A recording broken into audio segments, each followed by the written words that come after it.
हळद रुसली कुंकू हसलं मालिकेच्या आजच्या भागामध्ये आपण पाहणार आहोत की आता निवडणुकीची तयारी उद्याच्या दिवशीची जोरदार सुरू असते आणि तुम्ही जे काही केलं आहे ना त्यामध्ये एक नंबर काम जे केलेलं आहे ते म्हणजे त्या कृष्णाची नाचक्की केल्यामुळे ना कृष्णा आता उद्या ना कोणालाही तोंड दाखवायच्या लायकीची नाही राहिलेली असं जयकांत आणि दलपत भाऊजी जे आहेत ते मात्र आता बायजाला सांगत असतात। बायजाच्या सगळ्या कारनाम्यांचं ते कौतुक करत असतात। त्यामुळे बायजा अगदीच हवेत गेलेली असते। बायजाला असं वाटत असतं की तिने खूप मोठा तीर मारलेला आहे आणि त्यामुळेच ना तिला या सगळ्याचा अभिमान वाटत असतो। तर दुसरीकडे मात्र आता उद्याचा दिवस ना माझ्यासाठी लय महत्त्वाचा आहे। उद्याच्या दिवशी मला आता काही झालं तरी सगळ्या गोष्टी ज्या आहेत त्या माझ्याच बाजूनं करून घ्यायच्या आहेत आणि त्यासाठी माझे हे सगळे प्रयत्न सुरू आहेत। या बायजा बोलत असते। बायजाचे जेव्हा हे सगळे प्रयत्न सुरू असतात तेव्हा आता बायजाला पूर्ण कॉन्फिडन्स असतो की आपणच या सगळ्यामध्ये जिंकून येणार आहोत। तर दुसरीकडे सकाळी आता अजूनही कृष्णा तयार झालेली नसते म्हणून दुष्यंत कृष्णाला म्हणत असतो की हे काय अजूनही तू तयार झालेली नाही आहेस, अगं आवर पटकन आपल्याला जायचं आहे ना। तर ती म्हणते की नको मला नाही यायचे तुमच्यासोबत, मला म्हणजे असं वाटतं ना की मी हरणार आहे आणि मग कशाला जायचं म्हणून मला नको वाटतं यायला।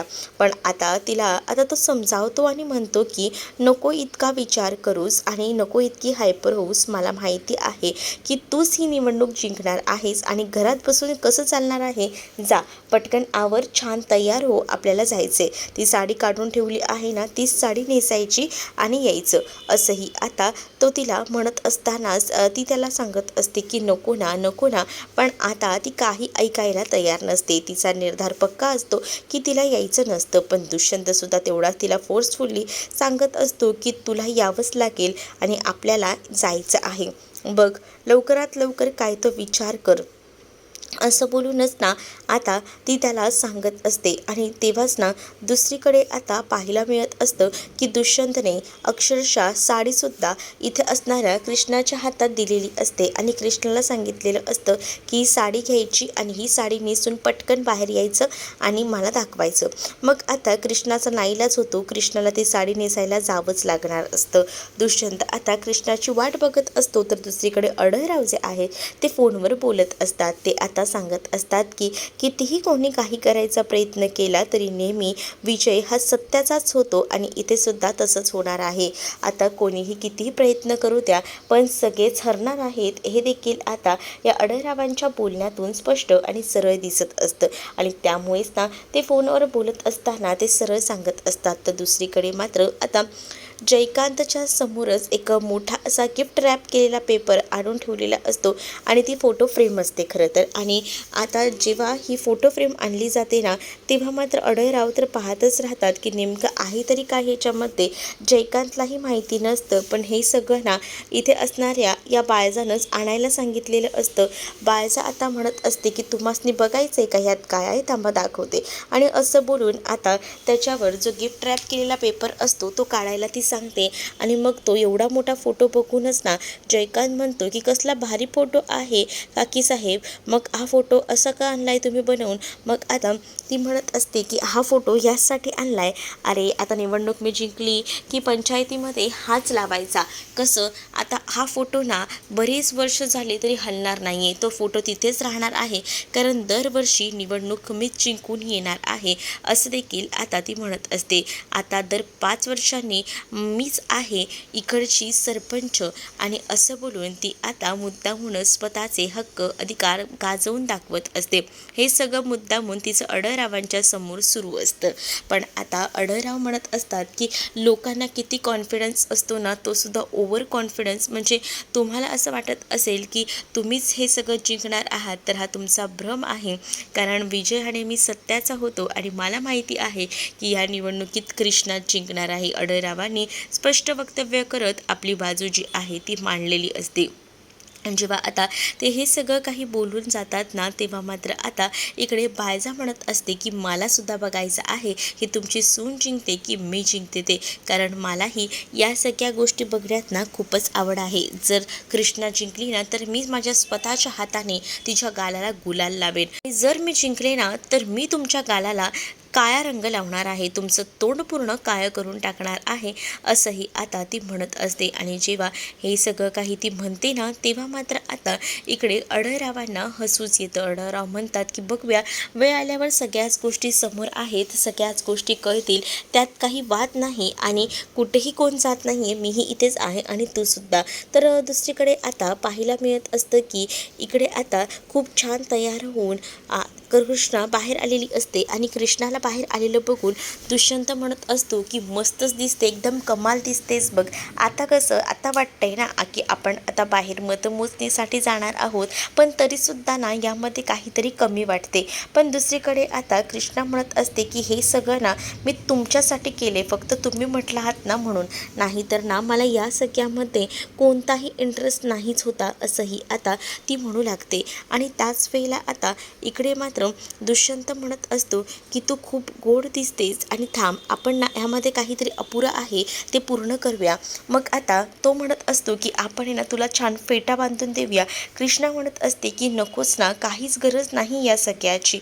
मला असं वाटतं ना की मी ही निवडणूक हरणार आहे. मग का का म्हणून आपण ह्या सगळ्या गोष्टी एवढ्या विचारात करतोयस? नको नको आपण ह्या गोष्टींचा एवढा विचार करायला, आणि मला नको आहे काहीसुद्धा, असंही आता ती डायरेक्टली म्हणत असते. पण इथे कुठे दुष्यंत ऐकतोय? दुष्यंतला आपली बायको ना एकदम टिपटॉप हवी असते आणि त्याचसाठी तो तिला तर सांगत असतो की मी तुझं काय बी ऐकणार नाही आहे, तू इथे बस म्हटलं ना तर बसायचं. आणि म्हणून तो तिला तिथे बसायला सांगतो. आणि मग काय, ती तिथे बसलेली असतानाच दुष्यंत एक पिंक कलरचा कापड घेऊन येतो आणि तो आता तिच्या डोक्याला बांधू लागतो. आणि जेव्हा तो आता तिच्या डोक्याला पूर्णपणे पॅक करतो ना, तेव्हा मात्र आता ती सुद्धा बघतच राहते, कारण दुष्यंतने कृष्णाला खूप सुंदर असा फेटा बांधून दिलेला असतो. आणि त्यामुळेच आता कृष्णाचं त्यावर रूप एकदम उठून दिसत असतं, एकदम सुंदर दिसत असतं. आणि तो तिचं आता कौतुक करत असतो आणि तिला म्हणत असतो की चेहऱ्यावरचे हे हावभाव बदलायचे, कारण मला पूर्ण खात्री आहे की ही निवडणूक तू जिंकणार आहे, त्यामुळे तोंड पाडून चालायचं नाही. चल, एकदम टेन्शन फ्री राहा, एकदम हसत हसत या सगळ्याला आपल्याला सामोरं जायचं आहे, असं देखील आता तो तिला म्हणतो. आणि तिच्या चेहऱ्यावर हसू आणण्याचा प्रयत्न त्याचा आता सुरू असतो. तर दुसरीकडे मात्र आता कृष्णाला अजूनही तेच वाटत असतं की काल जे काही प्रकरण झाले त्यामुळे आपल्याला कोणीही जिंकून देणार नाही, पण दुष्यंतने तिच्यासाठी खूप मोठं असं एक काम केलेलं असतं आणि त्यामुळेच ना कृष्णा ही निवडणूक जिंकून येणार असते. आणि त्यामुळेच ना पूर्ण असा कॉन्फिडन्स त्याला असतो. म्हणून तो कृष्णाला सांगत असतो की आपल्याला आता जावं लागणार आहे आणि तिथे गेल्यावर सुद्धा एकदम कॉन्फिडन्सने तुला उभं राहावं लागणार आहे, काही डगमगायचं नाही आणि इकडे तिकडे तर कोणाचाही विचार करायचा नाही, हे सुद्धा स्पष्टपणे त्याने सांगितलेलं असतं. आणि जेव्हा तो ह्या सगळ्या गोष्टी सांगतो ना तेव्हा मात्र आता दुसरीकडे इथे कृष्णा आता त्याला मिठी वगैरे मारते आणि ती आता जायला निघत असते, कारण त्याच्यासाठी हे सगळं काही खूप मोठं असतं. आणि तिच्या पाठीशी जेव्हा तिचा नवरा उभा असतो ना तेव्हा तिला 10-3चं बळ आल्यासारखं वाटत असतं. म्हणूनच ती आता दुष्यंतला मिठी वगैरे मारते आणि ती आता तिकडनं बाहेर पडते. आणि त्याच वेळेला तो विचार सांगतो सुद्धा तिला की ह्या ज्या काही गोष्टी झाल्या आहेत त्याचा विचार करायचा नाही, आता फक्त चांगल्याचा विचार करायचा, कारण तूच ही जी मॅच आहे ती जिंकणार आहे, सरळ आणि स्पष्ट सांगितलेलं असतं, कारण त्याला माहिती आहे मतमोजणीमध्ये काय निकाल लागणार आहे ते. आता तिकडे सुद्धा प्रत्येकजण पोचलेले असतात. इकडे कृष्णासुद्धा वाजत गाजत आलेली असते, कारण कृष्णाच्या पाठीशी सुद्धा तिचे सगळे गावकरी तिच्या पाठीशी असतात आणि त्यामुळेच ना कोणतंही टेन्शन नसतं. पण इथे कृष्णा टेन्शनमध्ये असते, बाकी कोणालाही काहीच वाटत नसतं. कृष्णा आता येऊन उभी राहते तर समोर बायजा तिच्या उभी असते.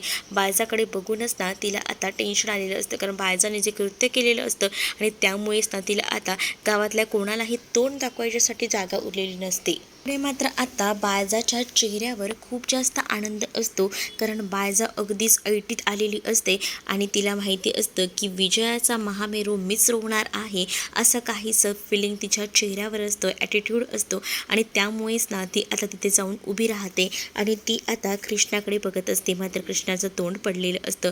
आढळराव जे असतात ते सुद्धा कृष्णाच्याच बाजूनं तिथे जाऊन उभे असतात. ते आता बाळजाच्या त्या पार्टीमध्ये बिलकुलही उभे राहत नाही. आता इथे मतमोजणीला सुरुवात झालेली असते आणि पहिल्याच फेरीमध्ये ना आघाडीवर बाळजा असते हे कळतं.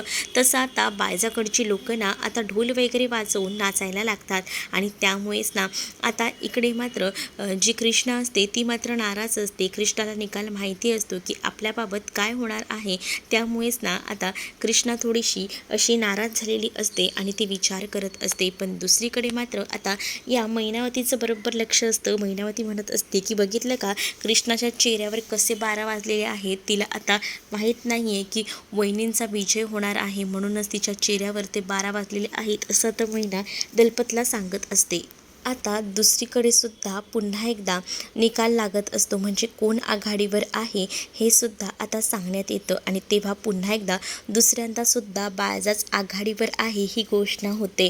त्यामुळे आता अजूनच आता प्रश्न पडलेला असतो की कृष्णाचं काय. भक्ती आता विचारत असते की काय करायचं दाजी, आता सगळीकडनंच याच बाळजाबाईंचाच विजय होतोय, आता आपली कृष्णा हरणार की काय, अशी भीती भक्तीला सुद्धा वाटत असते. पण आता अजूनही आघाडीवर आहे असं सांगितलं जाते. कधी कधी ना शेवटच्या फेरीत सुद्धा ना सगळी काही बदल होत असतात, निकाल कधीही बदल होऊ शकतो. त्यामुळे कधीही हार मानायची नाही. लगेच आपण असा तर्क काढून चालायचं नाही की आपलीच हार झाली आहे.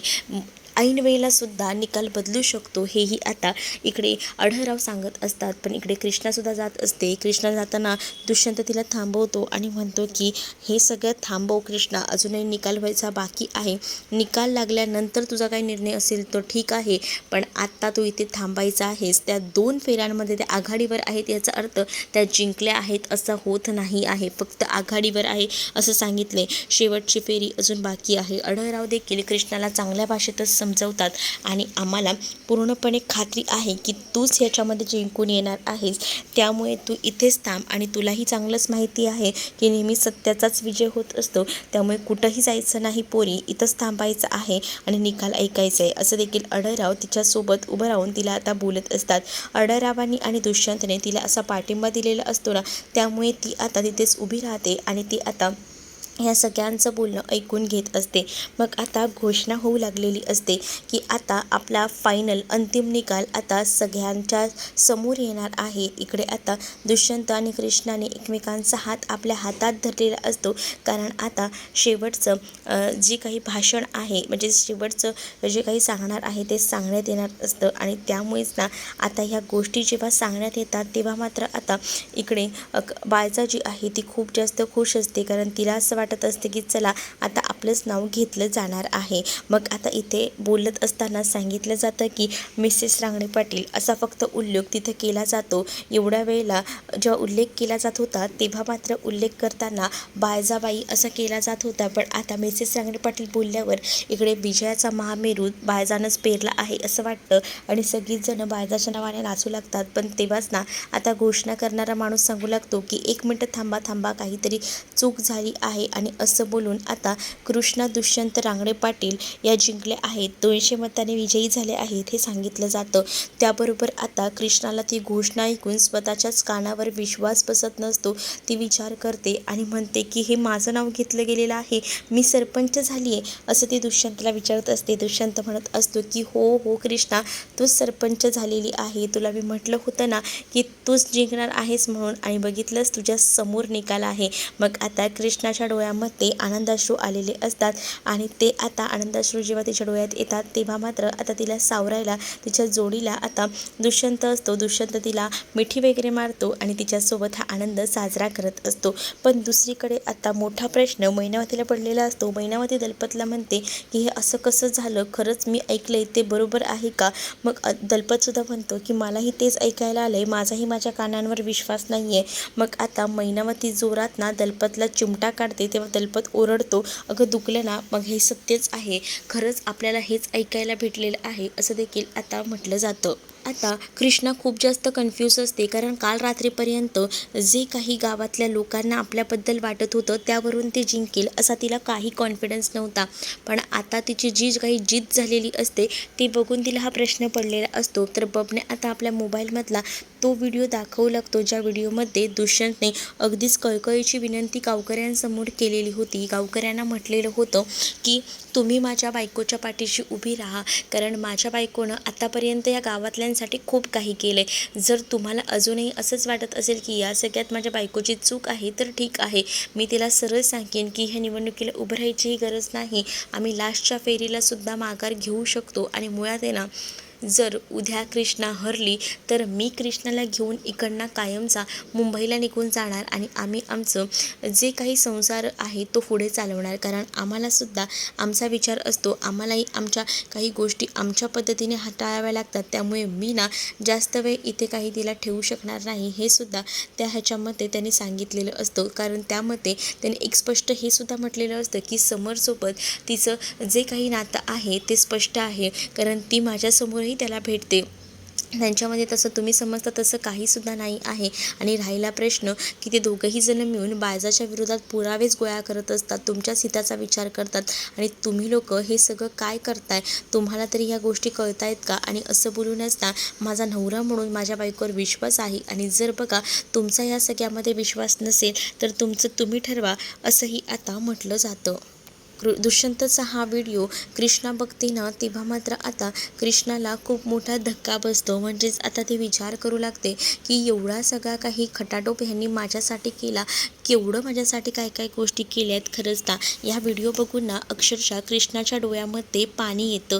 कृष्णाच्या डोळ्यामध्ये पाणी येताच ना आता मात्र कळत नसतं कृष्णाला की काय बोलावं दुष्यंतला. कारण दुष्यंतने अशा वेळी कृष्णाची जी साथ दिलेली असते ना ती वाखाणण्याजोगी असते. खरंच ना, किती कौतुक करावं तेवढं कमीच असतं. आणि त्यामुळेच ना दुष्यंतने त्यामध्ये सरळ आणि स्पष्ट सांगितलेलं असतं की माझ्या बायकोचं माझ्यावर प्रेम आहे, तसंच माझाही तिच्यावर विश्वास आहे, माझंही प्रेम आहे आणि ती चुकीचं काहीच करणार नाही, हे सुद्धा मला तेवढंच माहिती आहे, असं देखील आता तिने सांगितलेलं असतं. आणि जेव्हा हे सगळं काही तो मत मांडतो ना तेव्हा मात्र आता गावकरी शांतच राहतात आणि गावकऱ्यांनी त्याच या सगळ्या गोष्टींवर रिअलाईज करून आता कृष्णाला मत दिलेलं असतं. कृष्णा आता ह्या सगळ्यामध्ये जिंकून आलेली असते.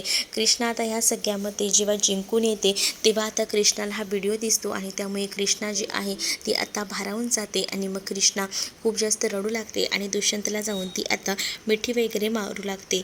आणि जेव्हा दुष्यंतला जाऊन ती मिठी वगैरे मारते ना तेव्हा आता दुष्यंत सुद्धा तिला मायेनं जवळ घेतो आणि तिला आता शुभेच्छा देत म्हणत असतो की ह्यावर तुझा हक्क होता आणि तुला ते अधिकार, तुला हक्क मिळालेले आहेत, त्यामुळे ना तू वाईट वाटून घेऊ नकोस. आणि असं बोलून असता आता तिला जवळ घेतलं जातं. आणि पुढील भागामध्ये पाहायला मिळतं की कृष्णा आता म्हणत असते की बघितलं का, तुम्हाला तर चांगलंच माहिती आहे की रांगणे पाटलांच्याच घरात गुलाल आला आहे, पण आता तो गुलाल फक्त माझ्याकडे आहे. आणि एवढं लक्षात ठेवा की आता तुमचे दिवस भरलेत, तुमची उलटी गिनती सुरू झालेली आहे, त्यामुळे लक्षात असू द्या तुमच्याबद्दल काय होऊ शकतं. दुसरीकडे कृष्णा ही अनुसयाचे पाया वगैरे पडते, आशीर्वाद घेते आणि हे सगळं दुष्यंत लांबून पाहतो. आणि तेव्हाच ना आता कृष्णा दुष्यंतला सगळं सांगायचा निर्णय घेते, म्हणजेच अनुसयाबद्दल.